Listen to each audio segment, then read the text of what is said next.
Coming up in today's newscast, Prime Minister Netanyahu says that the long-awaited U.S. peace plan will come out immediately after elections. The IDF takes trolling to a whole new level with Hezbollah. And the volunteer organization IsraAid is headed to the Bahamas in the wake of Hurricane Dorian's destruction.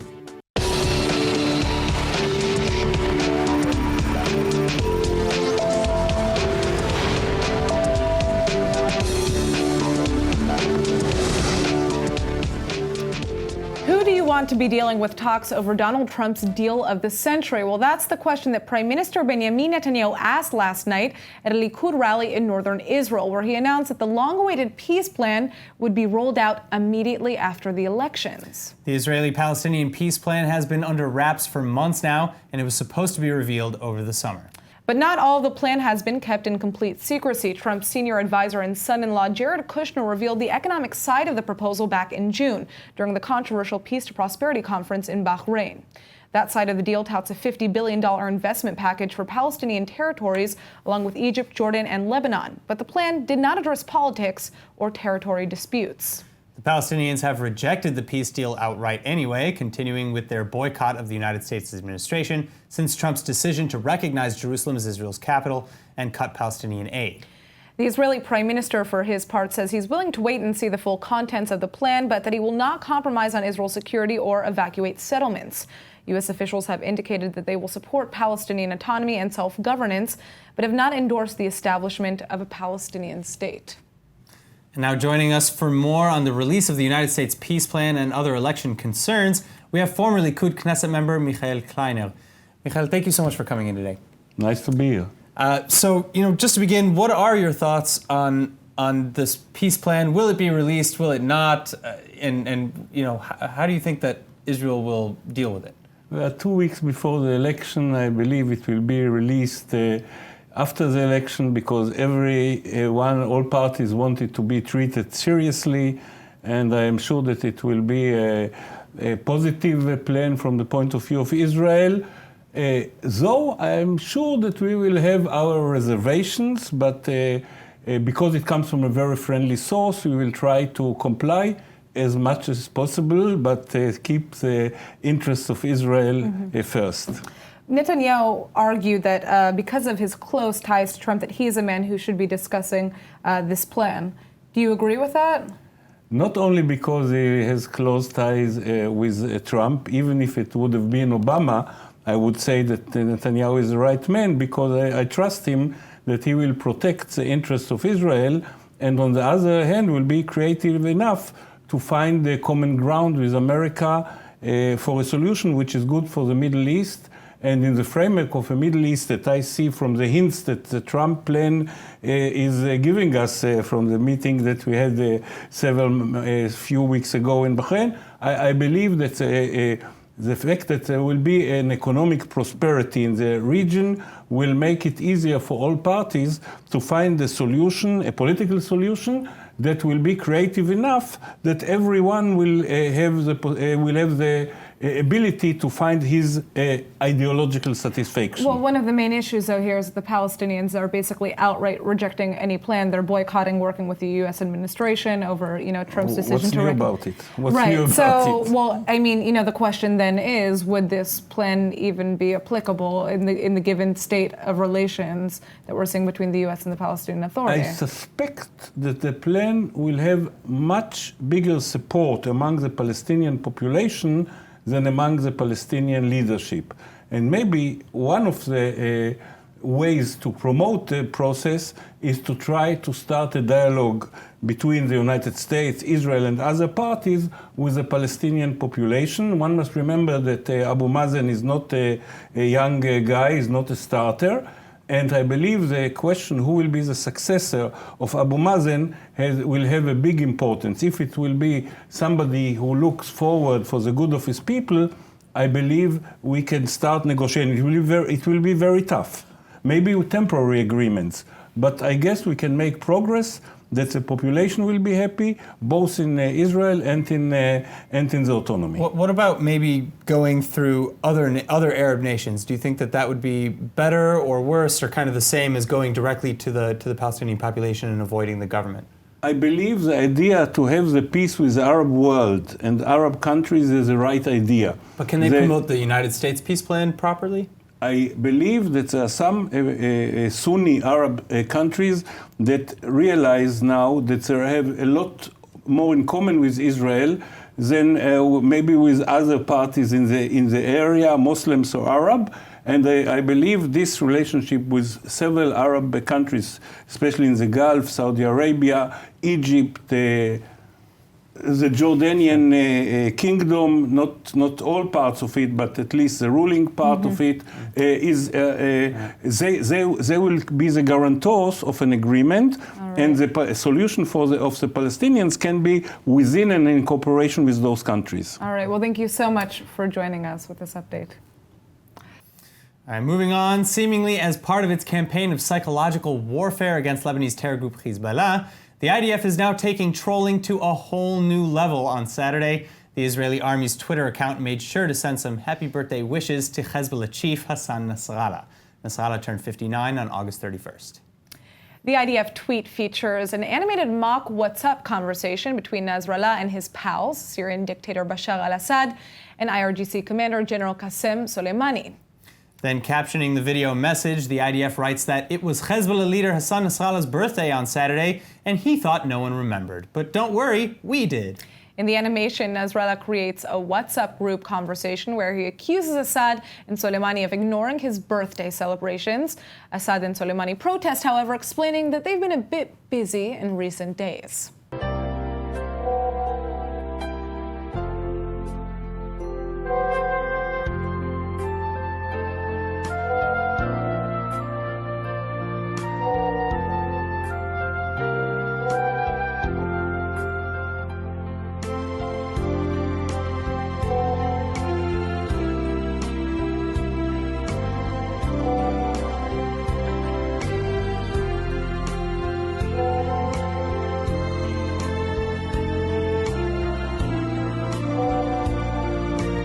Nasrallah's character then goes on to provide his wish list of weapons, but all joking aside, the video ends on a pretty serious note. It notes that Iran, quote, needs to stop arming Hezbollah in Lebanon, adding that the people of Lebanon deserve a gift, freedom from the Hezbollah terror group. So be sure to check out the full clip on our ILTV Facebook page. Well, the calm between Israel and Lebanon seems to be holding for now, less than a few days after one of the worst cross-border flare-ups of the past few years. Hezbollah terror forces launched a volley of anti-tank missiles towards Israeli positions, prompting massive Israeli return fire. And with its mandate recently renewed, United Nations Interim Forces in Lebanon, or UNIFIL, say that while they're concerned by this week's conflict, they're hopeful that they can maintain the fragile pause in hostilities. The UN Secretary General's spokesperson is calling on all parties to display maximum restraint and cease violations to Resolution 1701, which ended the Second Lebanon War and formed the blue line along the border. Not everyone agrees with UNIFIL's assessment, though. The IDF has just published damaging satellite photos from above Lebanon that reportedly show a Hezbollah precision missile factory in southern Lebanon. Located in the Bekaa Valley, the campus allegedly comes complete with a logistics area, an engine production area, an explosives and warhead manufacturing plant, and, of course, a quality assurance building. If true, the existence of this missile production area also flies in the face of earlier claims made by Hezbollah. In fact, just on Saturday, Hezbollah chief Nasrallah argued that there are no such factories and that claims to their existence are just lies and pretexts that Prime Minister Netanyahu adopts to carry out aggressions. Well, Netanyahu, for his part, has a message of his own. The Israeli leader is reiterating Israel's right to defend itself, while also praising the rest of the Arab world for slowly coming around against Iranian aggression.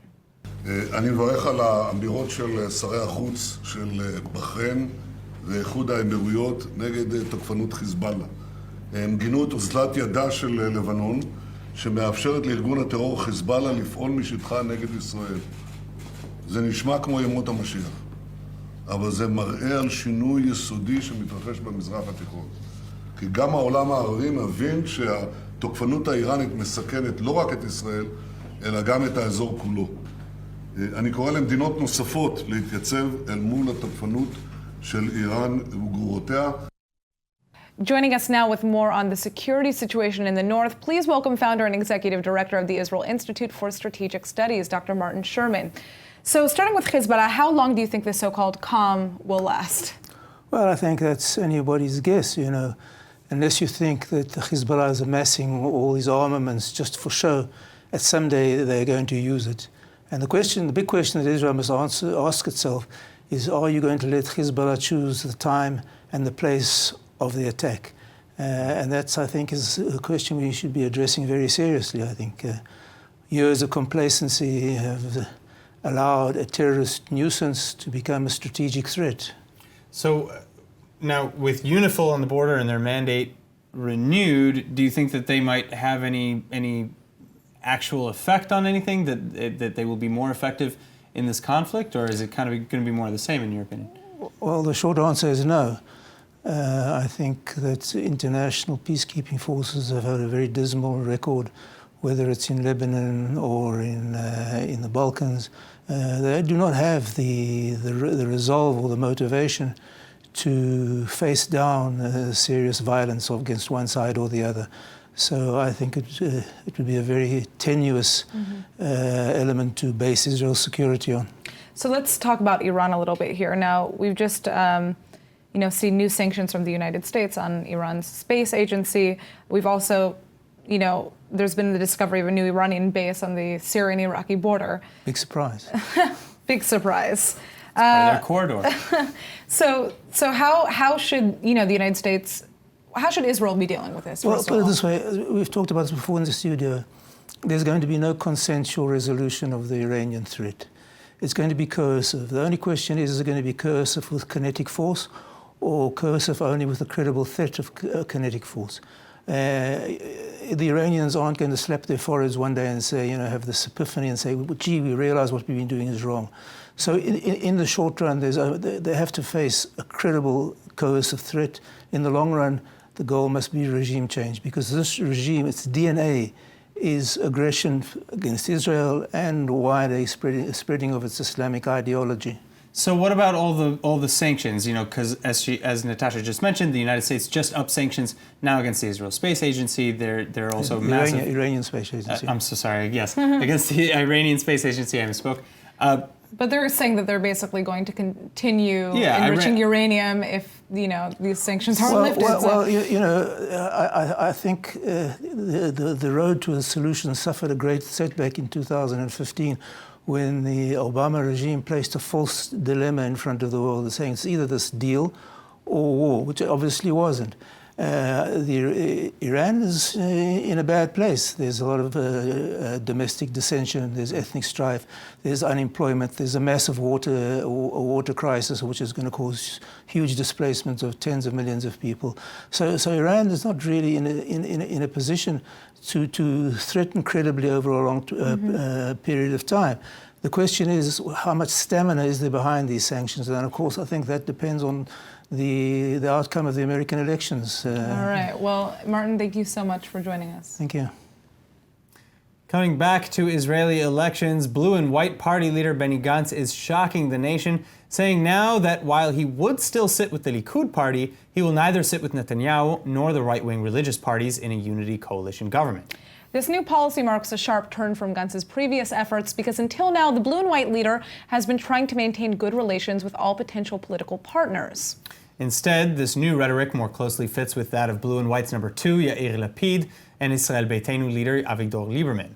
And Gantz explains his change in views by accusing the Orthodox Jewish right wing of blackmail, saying that after elections, he promises to establish a liberal unity government that will be based on the majority, not extremists and extortion.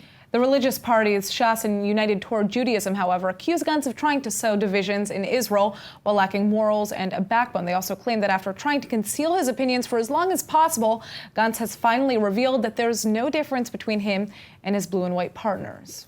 And finally, in the meantime, in a bid to shore up their own religious base, Shas and UTJ signed a surplus vote-sharing agreement, the same deal signed between the Likud and Yamina, between Blue and White and Israel Beitenu, and between the Democratic Camp and the Labor Gesher Alliance.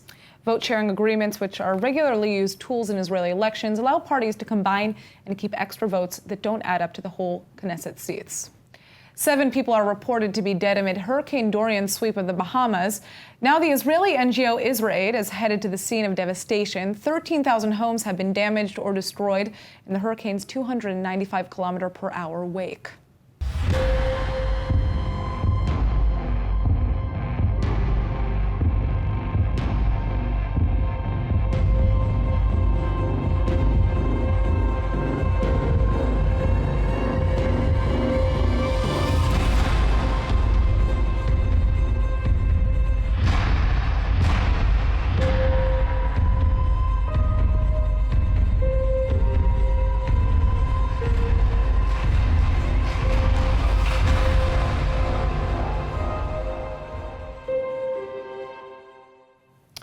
Those are powerful wins. IsraAid's emergency response team is planning to offer relief supplies, psychological first aid, and filters to make drinkable water, and will be landing in the Bahamas tomorrow. Meanwhile, the National Hurricane Center is warning residents of coastal Florida, Georgia, and the Carolinas against life-threatening storm surges and rising water levels. The most dangerous days are expected to be on Thursday and Friday. Florida is home to a massive Jewish population. Around 500,000 Jews live in the Sunshine State, and many plan to evacuate. The Jewish Federation of Palm Beach County says its offices will be closed through Tuesday. And local Chabad chapters are also preparing for the worst-case scenario. They've boarded up buildings, made sure Torah scrolls are protected, and purchased food in case disaster strikes. Well, joining us now via Skype is Yotam Politzer, the co-CEO of the Israeli NGO IsraAid, which has just sent their team to the Bahamas to help provide relief, and they'll be arriving tomorrow. Yotam, first of all, can you give us a sense of what's happening on the ground and why IsraAid has decided to head over? Okay, hi everyone. Thanks for having me. So IsraAid decided to go to the Bahamas because it's the situation on the ground is total devastation. The two islands that were severely affected, Abaco and the Grand Bahamas, is completely destroyed. We were just on the phone now with the local government and the National Disaster Emergency Center, and they said there's no access. People, they expect the death toll to rise. People don't have access to clean water, to basic services. The only hospital on the island is destroyed.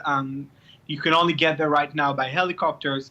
So it's a total devastation. It's a massive disaster. And, you know, this is our work. This is what we're doing. And this is what we did in the same part of the world after the hurricanes in 2017 when we went to Puerto Rico and Dominica and Florida and Houston. So what is IsraAid going to be doing specifically in the Bahamas to help?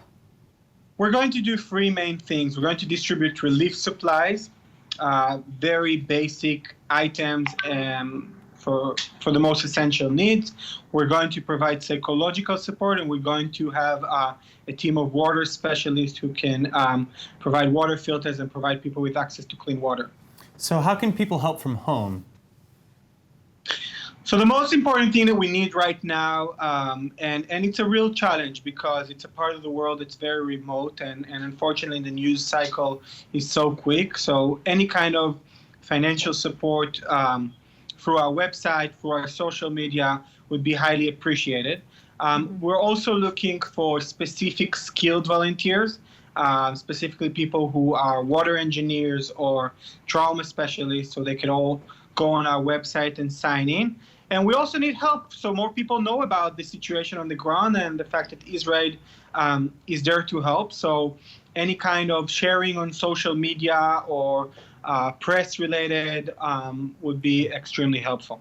All right. Thank you so much for joining us, Yotam. Thank you.